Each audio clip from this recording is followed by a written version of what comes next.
Assalamualaikum warahmatullahi wabarakatuh. Sobat berbagi info, pecinta sejarah alim ulama. Semoga sobat senantiasa dalam lindungan Allah Subhanahu wa taala dan selalu di jalan yang Allah ridhai. Sobat berbagi info, pada pertemuan kali ini admin ingin mengisahkan sebuah kisah hidup Tengku Pelumat. Beliau merupakan saudara seorang wali agung dan ulama besar Aceh yang banyak melahirkan ulama dan pesantren di Aceh, yaitu Syekh Muda Wali. Ya karimal akhlaq,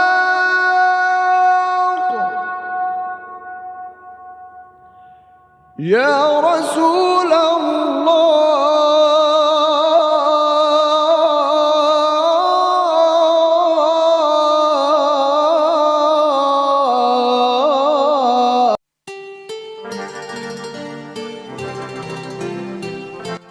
Tengku Pelumat nama aslinya Syekh Abdul Karim. Beliau lahir pada tanggal 8 Agustus 1873 di Kota Baru Sungai, Tarap, Batu Sangkar, Minangkabau, Sumatera Barat. Sejak kecil sampai dewasa, Tengku Pelumat berada di kampungnya. Setelah dewasa merantau ke Aceh dan menetap di Pelumat. Beliau kawin dan berumah tangga di Pelumat. Saudara beliau adalah seorang wali agung ulama besar Aceh yang banyak melahirkan ribuan pesantren dan ulama Aceh, yaitu Syekh Muda Wali.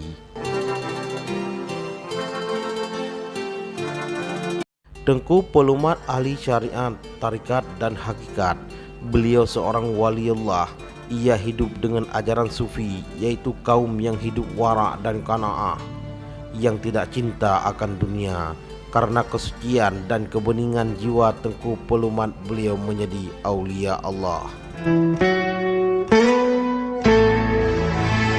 Banyak hal di luar logika terjadi pada diri Tengku Pelumat, seperti ia bisa menghilang dan berjalan di atas air, dan salat Jumat ke Masjidil Haram dalam waktu singkat, dan bisa kembali ke Pelumat.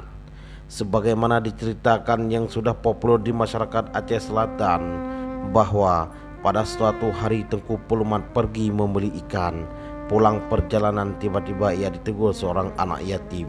Karena mendapat teguran itu, lantas ikan itu diberikan kepada anak tersebut. Hal itu sempat dilihat oleh istrinya sambil marah kepada Tengku Pelumat.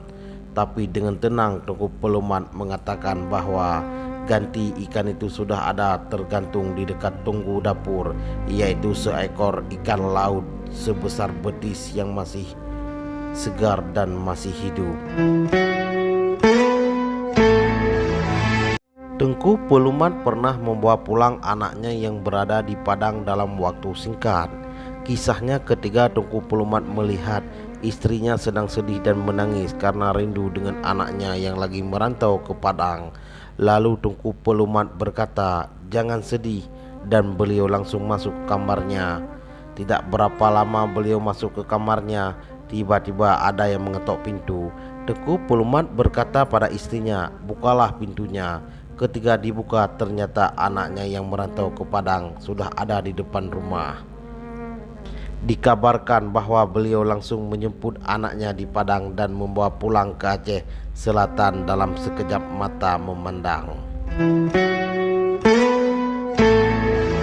Pada tahun 1938 sampai tahun 1943 Masehi, Tengku Pelumat sering datang ke Masjid Tua Kampung Padang terletak di Kampung Padang Tapak Tuan, Aceh Selatan, yang didirikan pada tanggal 10 Agustus 1108 Masehi oleh Syekh Al-Jazirazi Farsyah bin Ibni Mansur untuk melaksanakan sholat zuhur dan asar. Bahkan dikatakan juga Tengku Pelumat yang keramat ini sering tidur siang menunggu waktu sholat asar.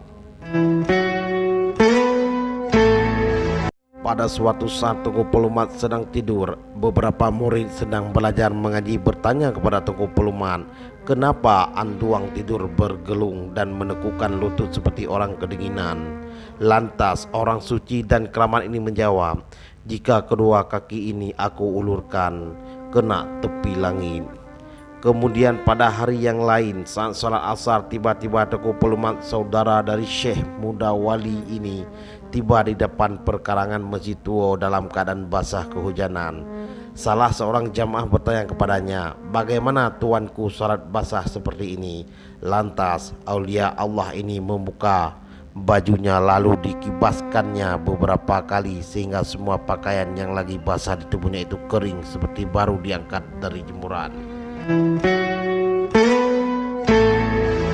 Tengku Pelumat meninggal pada tanggal 8 Agustus 1943 saat jenazahnya dimasukkan ke dalam kubur dan ketiga ikat kain kafan bagian lehernya dibuka.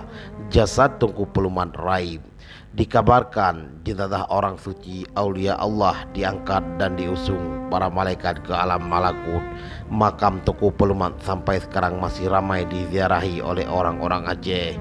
Sekian dan terima kasih. Wallahu a'lamu bissawab.